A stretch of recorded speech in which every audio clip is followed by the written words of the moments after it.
ارے تاریخ کو پڑھنا ہے نا تو کھل کے پڑھو. میں تمہارے سامنے کھڑے ہو کر, ناگپور کی عوام کے سامنے کھڑے ہو کر تاریخ کو بیان کر رہا ہوں. جب مولانا ابوالکلام آزاد رحمت اللہ علیہ دستور ساز اسمبلی میں سنویدھان آئین بن رہا تھا, اس وقت وہ اور مولانا حفظ الرحمان رحمت اللہ علیہ جب کبھی بھی اٹھ کر بولتے کہ مسلمانوں کو ریزرویشن ملنا چاہیے, مسلمانوں کو ریزرویشن ملنا چاہیے, تو سردار پٹیل کیا کرتے تھے معلوم آپ کو؟ سردار پٹیل یہ کرتے تھے کہ دو مسلمانوں کو مولانا آزاد اور مولانا حفظ الرحمان رحمت اللہ علیہ کے سامنے کھڑا کر دیتے تھے. وہ کون تھے؟ ایک کا نام پٹیل تھا, ایک کا نام بیگم صاحبہ تھا. اور یہ لوگ کھڑے ہو کر کیا بولتے تھے؟ مولانا آزاد اور حفظ الرحمان مسلمانوں کو اکثریتی طبقے سے ملنے نہیں دینا چاہتے ہیں.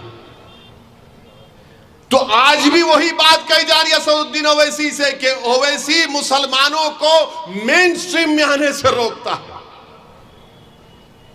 جو بات 1948-49 میں مولانا آزاد اور حفظ الرحمان سے کہی جاتی تھی, وہی ڈائلاگ, وہی اسکرپٹ چل رہا ہے.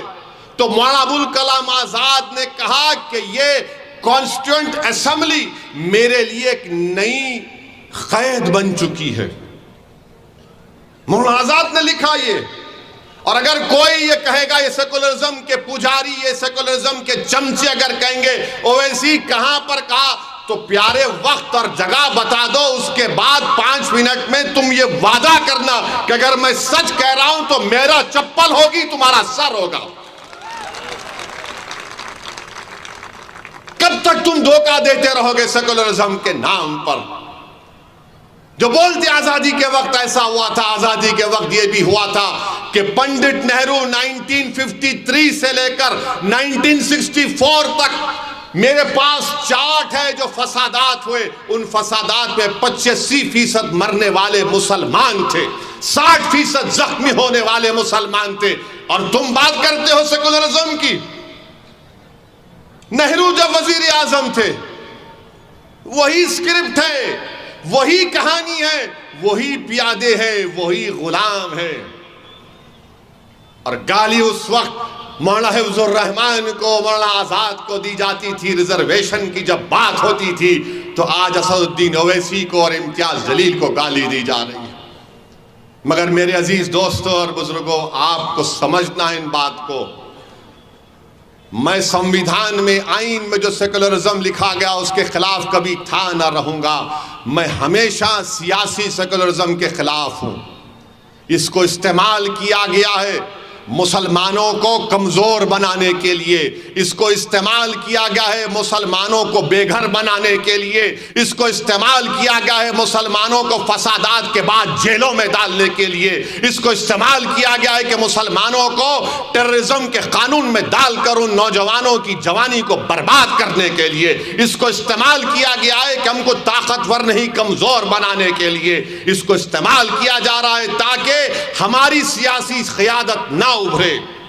ان سب کو ایک بات کی تکلیف ہے کہ سب کی لیڈرشپ ہو سکتی ہے, مراٹھوں کی ہو سکتی ہے, کوئی بات نہیں.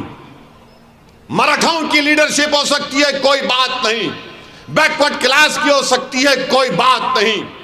مگر کسی کی نہیں ہو سکتی تو دلت اور مسلمان اور آدی واسی کی پولیٹیکل لیڈرشپ نہیں ہو سکتی.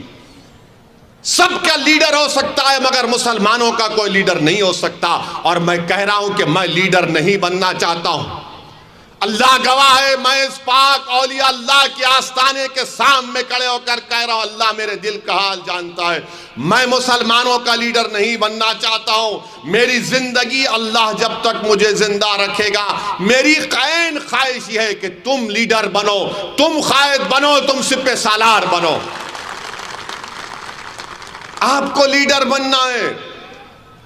جب تک ہم بیٹھ کر اپنے مقدر کے فیصلے ہم نہیں کریں گے, ہمارے مسائل حل ہونے والے نہیں ہیں. ہم بیٹھ کر کیسے اپنے مقدر کے فیصلے طے کریں گے؟ جب آپ کا نیتا ہوگا, ناگپور کی بلدیہ میں آپ کا نیتا ہوگا, مہاراشٹر کی ودھان سبھا میں 2 سے زائد آپ کے ایم ایل ایز ہوں گے. مہاراشٹر میں 1 امتیاز سے زیادہ اور ایم پی آپ کے جیت کر آئیں گے جب آپ کی لیڈرشپ ہوگی. یہی تو لڑائی مجلس کی ہے.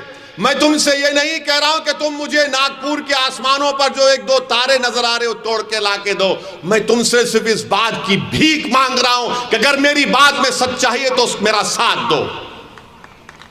میرا ساتھ دو، میرے لیے نہیں، اپنے آنے والی نسلوں کے لیے، اپنے آنے والے مستقبل کے لیے، تاکہ تم بیٹھ کر اپنے مقدر کے فیصلے طے کر سکو.